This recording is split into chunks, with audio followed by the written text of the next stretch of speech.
Francisco Gonçalves, começo por si, pela perspectiva da FENPROF e por uma notícia de hoje, do final do dia. O Presidente da República promulgou o diploma do Governo para abrir um concurso extraordinário para a colocação de 1.800 professores.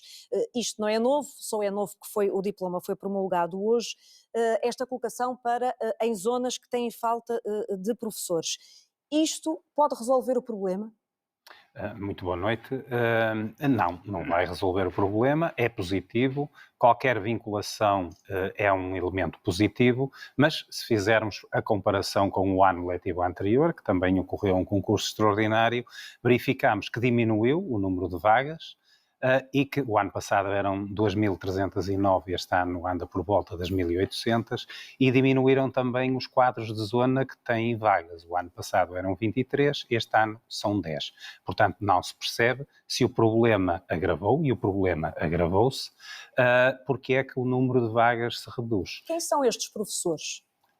Estes professores que vão vincular, não sabemos, objetivamente não sabemos, Não, mas claro, a minha se pergunta... olharmos para o que aconteceu o ano passado, nós temos desde professores que vieram do particular e que optaram têm muito tempo de serviço e optaram... que fizeram carreira docente. E que fizeram carreira no particular e, portanto, fizeram essa opção agora pelo público. São também jovens professores, alguns até com 0 dias de experiência, que apostaram nesta...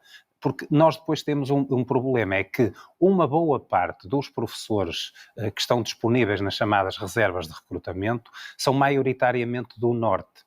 Ora, eles procuram, muitas das vezes concorrem, porque estamos a falar de colegas que têm 35, 40, 45 anos de idade, têm muitas vezes a vida já organizada a norte, e para virem para Lisboa, para Setúbal, para o Algarve, para o Alentejo, para Santarém, para Leiria, enfim, para os distritos onde há mais falta de professores, portanto, não têm grande disponibilidade. O Ministro até dizia há dias que havia número suficiente, embora o número de professores disponíveis para reserva de recrutamento é o mais baixo dos últimos anos, é mais baixo que o do ano passado, mas os professores que estão disponíveis são do Norte, as necessidades são a Sul, e muitas vezes preferem ficar num horário incompleto a Norte, porque a Norte nós neste momento temos um corpo mais envelhecido, não há falta de professores nesta altura, há algumas já no distrito do Porto, mas à medida que o ano for avançando, vão começando com as baixas, com as saídas para a aposentação, por esse facto... Mas nós vamos falar mais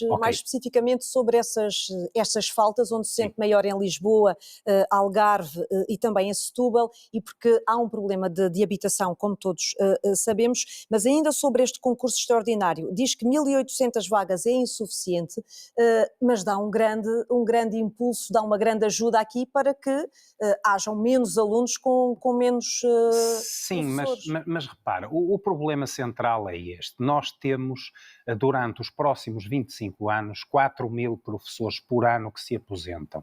E o número de entradas de professores que concluem a sua formação, neste momento é 1.000, 1.500, eventualmente sendo muito simpático. Enquanto não conseguirmos cobrir o número de saídas, este problema tende a crescer. Portanto, se nós queremos tapar este buraco, perdoe-se a expressão, nós temos é que procurar ir buscar aqueles que têm habilitação profissional e que abandonaram a profissão. Só que para isso temos que dar mais. E abandonaram a profissão e foram para onde? Abandonaram a profissão, era o exemplo que lhe estava a dizer, muitos deles concorrem a horários incompletos, estão em centros de explicações, estão em ginásios, estão em trabalhos em parte e vão procurando acumular. Outros saíram mesmo e encontraram outras profissões e preferem ter uma profissão que é pior remunerada do que a de professor, mas que estão na sua terra, estão com a sua família e, por exemplo, não têm que se deslocar para ganhar mais 200 ou 300 euros limpos por mês, porque o que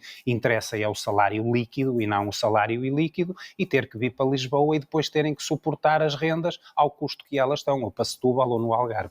Francisco, na perspectiva da FENPROF, porquê é que há esta discrepância de números? Porque o Ministro diz que não tem um número para avançar de quantos alunos é que estão sem professor.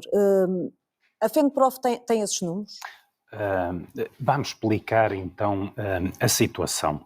O Ministro refere que há cerca de 20 mil professores disponíveis na reserva de recrutamento para serem colocados. Portanto, não há 20 mil professores, há 20 mil candidaturas e são 14 mil professores. E estes números estão na plataforma, não fomos nós que os inventamos, constam enfim, dos dados que são públicos. E há o problema, que já foi aqui referido pelo Filinto e pelo Pedro, que esses professores estão mais a norte e fazem mais falta a sul. Mas há uma outra questão. Então, mas espere para quem está lá em casa, com certeza quem é ligado ao ensino acompanha muito bem, mas o que está a dizer é que esses 14 mil podem não ter interesse se abrirem vagas em Faro, Lisboa, não vir para essas vagas? Não, são dois tipos de problemas. Portanto, nós temos sempre mais professores disponíveis do que as necessidades efetivas, mas há dois problemas. Por um lado, os professores são, digamos, maioritariamente, existem mais a norte e fazem falta a sul, e eles só vêm para sul se as condições lhes forem atrativas. E depois há um outro problema, é que 70% desses 14 mil são de determinados grupos de recrutamento que não são necessariamente os grupos de recrutamento onde faltam professores. Por exemplo, vou-lhe dar um exemplo muito simples. Nós temos muitos professores nesses 14 mil de educação física, do segundo ciclo e do terceiro ciclo e secundário, mas precisamos de professores de história ou de informática ou de português. Portanto, não é um professor de educação física que faz parte desse grupo dos 14 mil que pode dar essa resposta. E o problema está aqui, não há uma justa posição entre as necessidades por um lado, e os professores que existem. Depois há uma outra questão. Nós não inventamos números. Nós o que fazemos é o seguinte, nós olhamos para os horários que vão para a contratação de escola, e o que é um horário que vai para a contratação de escola? É um horário que não teve resposta na contratação nacional. Não houve dentro dos tais professores disponíveis ninguém que tivesse concorrido para aquela vaga e, portanto, o lugar ficou vazio. E então, pegamos nesses e depois fazemos uma estimativa, mas uma vez que o Sr. Ministro, enfim, tem algumas dificuldades em lidar com os números do Ministério, não vamos entrar em estimativas. O que eu lhe vou dizer é o seguinte, se nós fizermos a comparação entre o número de horários disponíveis em contratação de escola nas 2 primeiras semanas deste ano, no final de agosto e no início de setembro, o número de horários é superior ao do ano passado. O número de horas é superior ao do ano passado. Ou seja, em princípio estamos perante um problema que se agravou. Porquê? Pela razão que lhe disse no início. Se nós temos uma saída de professores que é muito superior à entrada, esse problema vai sempre subsistir. Podemos tentar recorrer a horas extraordinárias, podemos tentar recorrer a não habilitados profissionalmente, ainda ontem o estudo da OCDE chamava a atenção para esse recurso. Aliás, há um conjunto de professores com habilitação própria que necessitam de ter a formação pedagógica, a habilitação profissional e que ainda não foi disponibilizada, que entraram no concurso externo extraordinário, mas de facto, se nós queremos resolver, tapar, volto a usar a expressão um pouco popular, tapar o buraco entre entradas e saídas, é junto dos tais 15 mil nos últimos 6 anos, 20 mil, se quisermos ir mais, que abandonaram a profissão, são esses que nós temos que procurar ir buscar para que depois a formação... Como é que isso se faz, Francisco? Melhorando os salários, melhorando as carreiras... Mas esses salários e as carreiras ainda há bem pouco tempo foram melhorados. Pois, mas as pessoas não vão. Se olharmos para isto, e eu agora estou a olhar no quadro da oferta e da procura, o que é oferecido, pelos vistos, não está a ser suficiente para fazer as pessoas irem para a profissão. E não é, como diz o Sr. Ministro, estar aqui a dizer que temos um problema. Eu pergunto, então nós vamos olhar para a situação, identificamos um problema e vamos dizer para sossegar as pessoas, não há problema nenhum, tudo vai bem e não podia ser de outro modo. Não podemos fazer isso. Nós temos que dizer, está aqui um problema, apontamos possibilidades de o resolver, compete ao Ministério tomar as decisões que contribuam para essa resolução. Relativamente a estes subsídios que foram alargados a todos os professores, qual é a perspectiva da FENPROF? São positivos, são melhores do que o que existia, que não era nada.